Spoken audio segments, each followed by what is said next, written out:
When I was 8 years old, a new girl came to join the class, and she was so impressive, as the new girl always seems to be. She had vast quantities of very shiny hair and cute little pencil case and super strong on state capitals and just great speller. And I curdled with jealousy that year until I hatched my devious plan.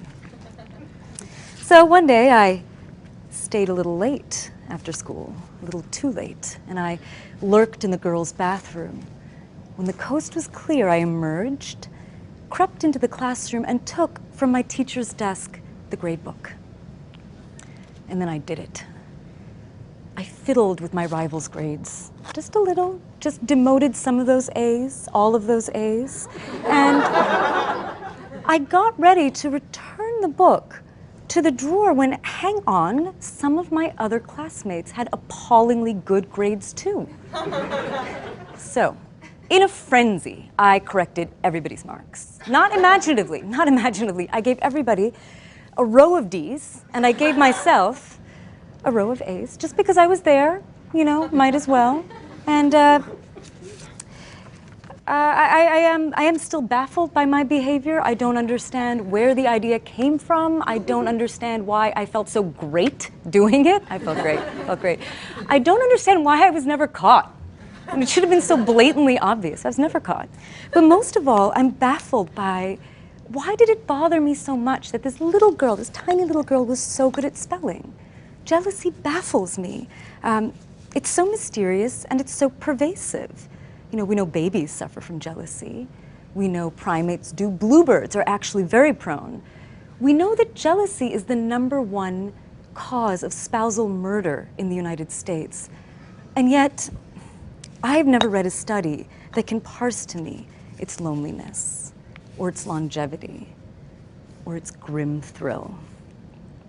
For that, we have to go to fiction, because the novel is the lab that has studied jealousy in every possible configuration.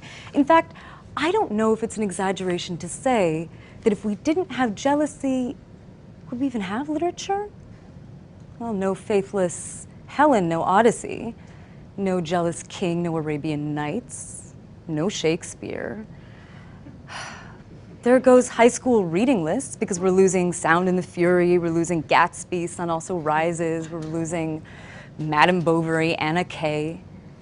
No jealousy, no Proust. And now, I mean, I know it's fashionable to say that Proust has the answers to everything, but in the case of jealousy, he kind of does. He kind of does. This year is the centennial of his masterpiece, In Search of Lost Time. And it's the most exhaustive study of sexual jealousy and just regular competitiveness, my brand, that we can hope to have. And we think about Proust, we think about the sentimental bits, right? We think about a little boy trying to get to sleep. We think about a Madeline moistened in lavender tea. We forget how harsh his vision was. We forget how pitiless he is. I mean, these are books that Virginia Woolf said were tough as catgut. I don't know what catgut is, but let's assume it's formidable. Let's look at why they go so well together, the novel and jealousy, jealousy and Proust. Is it something as obvious that jealousy, which boils down into person, desire, impediment, is such a solid narrative foundation? I don't know. I think it cuts very close to the bone. Because let's think about what happens when we feel jealous. When we feel jealous, we tell ourselves a story. We tell ourselves a story about other people's lives. And these stories make us feel terrible because they're designed to make us feel terrible. As the teller of the tale and the audience, we know just what details to include to dig that knife in, right? Jealousy makes us all amateur novelists. And this is something Proust understood.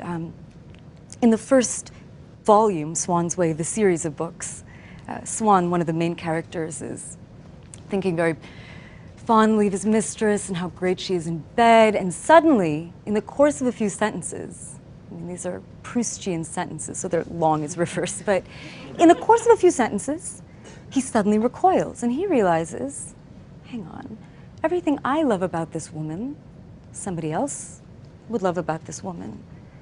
everything that she does that gives me pleasure could be giving somebody else pleasure, maybe right about now. And this is the story he starts to tell himself. And from then on, Proust writes that every fresh charm Swann detects in his mistress, he adds to his collection of instruments in his private torture chamber. Now, Swann and Proust, we have to admit, were notoriously jealous. You know, Proust's boyfriends would have to leave the country if they wanted to break up with him. But you don't have to be that jealous to concede that it's hard work, right? Jealousy is exhausting. It's a hungry emotion. It must be fed. And what does jealousy like? Jealousy likes information. Jealousy likes details. Jealousy likes the vast quantities of shiny hair, the cute little pencil case. Jealousy likes photos. That's why Instagram is such a hit. Proust actually links the language of scholarship and jealousy. When Swann is in like his jealous throes and suddenly he's listening at doorways and bribing his mistress's servants, he defends these behaviors. He says, you know, look, I know you think this is repugnant, but it is no different from interpreting an ancient text or looking at a monument. He says, they are scientific investigations with real intellectual value. Proust is trying to show us that jealousy feels intolerable and makes us look absurd. But it is at its crux a quest for knowledge, a quest for truth, painful truth. And actually, where Proust is concerned, the more painful the truth, the better. Grief, humiliation, loss, these were the avenues to wisdom for Proust. He says, a woman whom we need, who makes us suffer, elicits from us a gamut of feelings far more profound and vital than a man of genius who interests us. Is he telling us to just go and find cruel women? No, I think he's trying to say that jealousy reveals us to ourselves. And does any other emotion crack us open in this particular way? Does any other emotion reveal to us our aggression and our hideous ambition and our entitlement? Does any other emotion teach us to look with such peculiar intensity?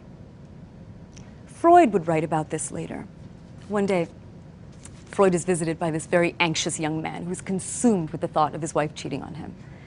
And Freud says it's something strange about this guy because he's not looking at what his wife is doing, because she's blameless. Everybody knows it. The poor creature is just under suspicion for no cause.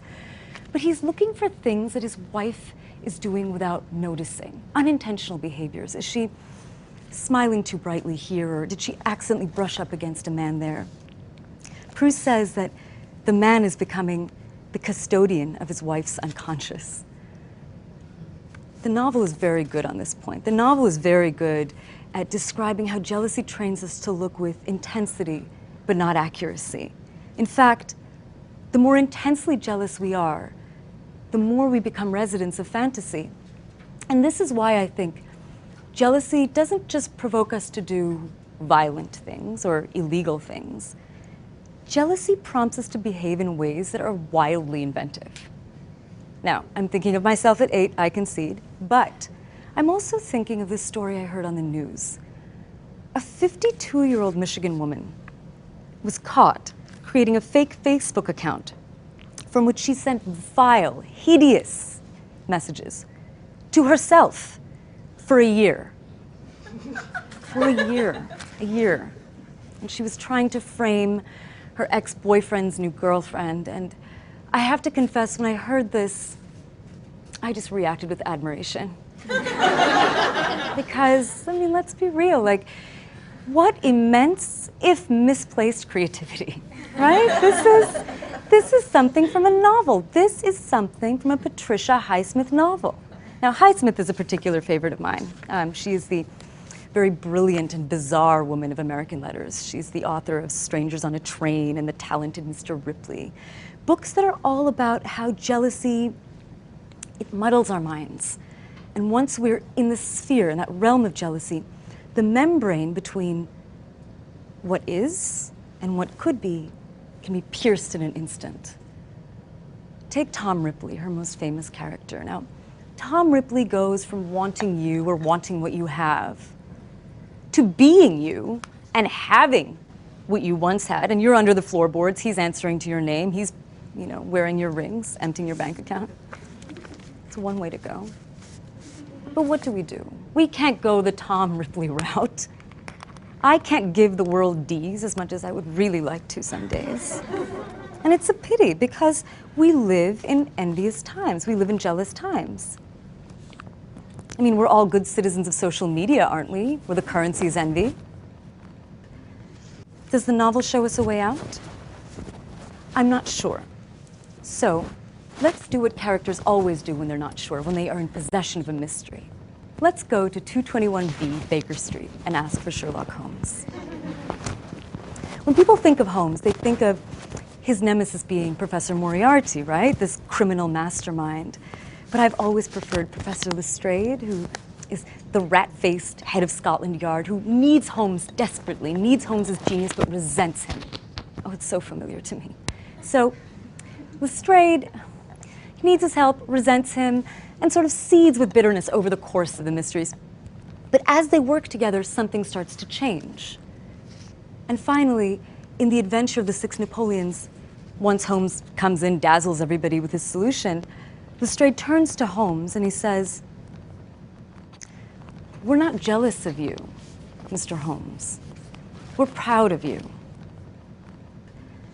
And he says that there's not a man at Scotland Yard who wouldn't want to shake Sherlock Holmes' hand.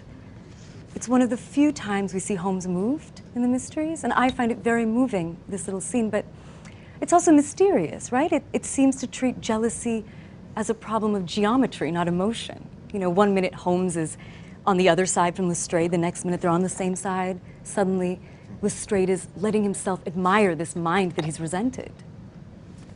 Could it be so simple, though?